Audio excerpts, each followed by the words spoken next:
वंदना जी, आज दिन में भी मेरी आपसे बात हो रही थी और तब भी हम लोग इसी बात को लेकर चर्चा कर रहे थे कि आखिरकार वो तो अभी इंतजार करना होगा। ब्लैक बॉक्स का डेटा मिलेगा, कॉकपिट वॉइस रिकॉर्डर, उसको डिकोड किया जाएगा, समझा जाएगा क्या हुआ होगा, कैसे हुआ होगा। लेकिन अभी जो कुछ नजर आ रहा है और उसको लेकर क्योंकि लोग जानना चाहते हैं कि साहब हवाई सफर जिसमें ये कहा जाता है कि हर एहतियात बरती जाती है और सुरक्षा का पूरा ध्यान दिया जाता है, और वहां पर भी ड्रीम लाइनर जैसा एक विमान, ये पहला इस तरीके का हादसा है जिसका शिकार ड्रीम लाइनर हुआ है, जिसमें 241 जो इस विमान में सवार लोग थे उनकी मौत हो गई है।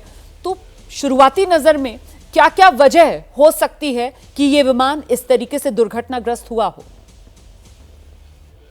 जी, ये जो है सवाल, ये सबने सुबह कल भी आंसर करा है, आज भी करा है। बहुत सारे रीजंस स्पेक्युलेट करे जा रहे हैं, and you know that we are calling them all स्पेक्युलेशंस।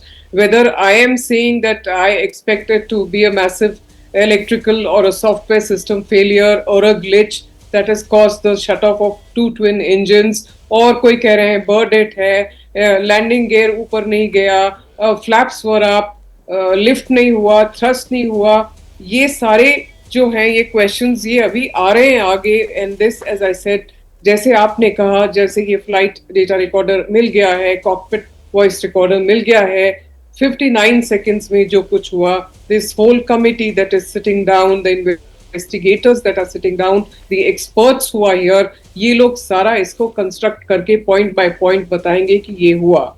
Yes, we do not want कि इसमें 1 साल लगे जैसे वो एयर फ्रांस वाले क्रैश में हुआ था, या 6 महीने लगे या 3 महीने लगे। हम चाहते हैं कि ये 10 to 15 days में हमको बता दिया जाए कि इस जहाज के साथ क्यों ये क्या हुआ था। देन द क्वेश्चन इज, जैसे आपने कहा, क्योंकि वो ब्लैक बॉक्स भी मिल गया है और कॉकपिट वॉइस रिकॉर्डर भी मिल गया है, तो इसमें सारी जानकारी होगी। मतलब दर्शक को आप बताइए, जब से विमान ने उड़ान भरी तब से लेकर वो विमान जब तक दुर्घटनाग्रस्त नहीं हुआ, मतलब वो जितने मिनट हवा में वो रहा या रनवे से जहां से उसने शुरुआत की और उसके बाद उसने उड़ान भरकर हवा में जितनी देर रहा और फिर जिस तरीके से नीचे आया, वो सारी डिटेल्स होंगी, सारी जानकारियां होंगी वंदना जी। सारी जानकारी जो ब्लैक बॉक्स है उसमें हो नहीं सकती है, but in conjuncture, in tandem with the cockpit voice recorder, उसके साथ मिला के जो एक्सपर्ट्स बैठते हैं वो A to Z उसका पूरा उसका डायग्नोसिस, प्रोग्नोसिस, एनालिसिस, पैरालिसिस सब कुछ कर देते हैं और बता देते हैं कि भाई इस स्टेप से ये हुआ। वो पूरा सीन कंस्ट्रक्ट कर देते हैं, just the way you are running through a simulator. यहाँ पे एक्चुअल फैक्ट्स लेके पूरा कंस्ट्रक्ट करा जाता है कि ये हुआ है इस जहाज के साथ। Now where a Dreamliner is concerned, इनके साथ we have not heard of any crashes before. It's a very nicely running machine. A machine is supposed to run. It's a machine after all. So if it ran from Ahmedabad, from Delhi to Ahmedabad, it ran properly. Of course, there are passengers जो कह रहे हैं कि इसमें glitches थे, इसमें air conditioning काम नहीं कर रही थी, इसमें एंटरटेनमेंट सिस्टम काम नहीं कर रहा था। पर खैर 1 घंटे की फ्लाइट थी तो हमने कहा छोड़ो। फिर यही जहाज को it was put for the usual mandatory checks that are done at the airport before this flight took off for Gatwick, London. But मेरा क्वेश्चन है, क्या ये सब किया गया था? Each A to Z was followed. कोई जल्दीबाजी तो नहीं हुई, कुछ छूट तो नहीं गया, कुछ मिसकैलकुलेशन तो नहीं हुआ, कुछ मिसइंटरप्रिटेशन तो नहीं हुआ? Was there a fuel contamination? सब तरीके की थ्योरीज आ रही हैं अभी आगे। वो तो ये जब इन्वेस्टिगेशन कंप्लीट होगा तभी उसका हमें आंसर मिलेगा। तब तक के लिए हमको पेशेंस रखना पड़ेगा। और अभी तो देखिए सिर्फ थियरीज ही है, अभी तो सिर्फ और सिर्फ स्पेकुलेशंस ही हैं। एक तरीके से लोग अंदाजा ही लगा रहे हैं, कयास ही लगा रहे हैं कि क्या हुआ होगा, और वो भी उसी आधार पर जितना कुछ नजर आ रहा है। वो विमान की तस्वीरें नजर आ रही हैं, कैसे उस विमान ने उड़ान भरी, और उस विमान की जो नोज, मतलब जो आगे का हिस्सा है, वो ऊपर की तरफ नजर आ रहा है। उसके जो विंग्स हैं, जो फ्लैप्स हैं, उनकी एक पोजिशन है जिसको ज्यादातर जो एविएशन एक्सपर्ट्स हैं वो रीड कर पा रहे हैं, और साथ ही उसका लैंडिंग गियर है जो दिख रहा है कि वो इन नहीं हुआ है, अभी भी वो लैंडिंग की पोजीशन में ही है। और इसी को लेकर अभी जितने अंदाजे लग रहे हैं वो इन्हीं तमाम बातों को लेकर लगाए जा रहे हैं। अच्छा, हमारे साथ यहाँ स्टूडियो में लगातार आकांक्षा बनी हुई है। आकांक्षा, ये सब कुछ जितनी जल्दी हुआ है, जब उड़ान विमान भर रहा होता है तो पायलट की तरफ से कह दिया जाता है कि सब अपनी सीट्स पर बैठ जाएं, सीट बेल्ट बांध लें। मेरे ख्याल से जो क्रू के सदस्य हैं, जितनी देर में ये विमान ने उड़ान भरी और वो दुर्घटनाग्रस्त हो गया, ये तो क्रू के सदस्यों को भी मौका नहीं मिला होगा। उनको भी शायद वो सिग्नल जो है, जो साइन होता है सीट बेल्ट ऑन का, वो शायद ऑन ही होगा।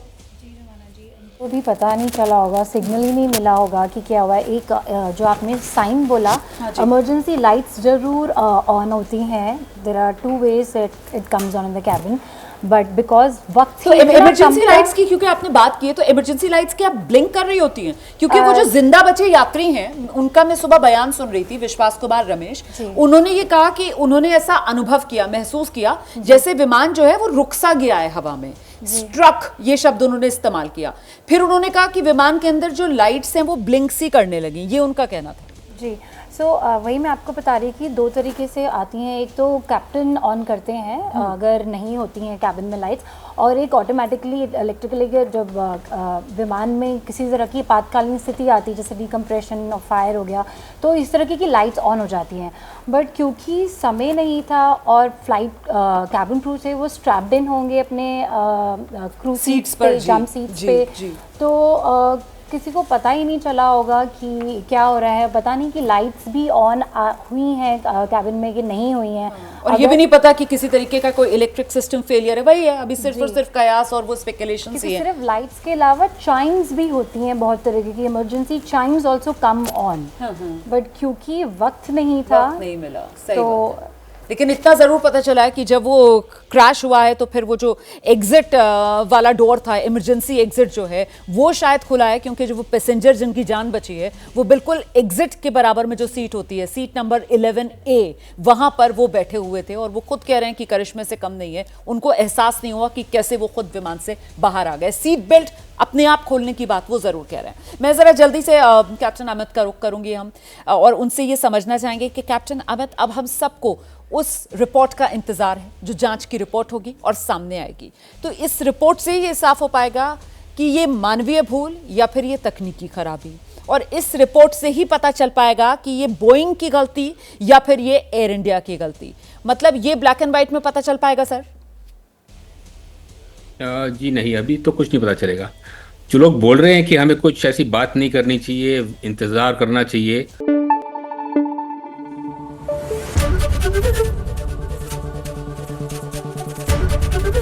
एबीपी न्यूज आपको रखे आगे।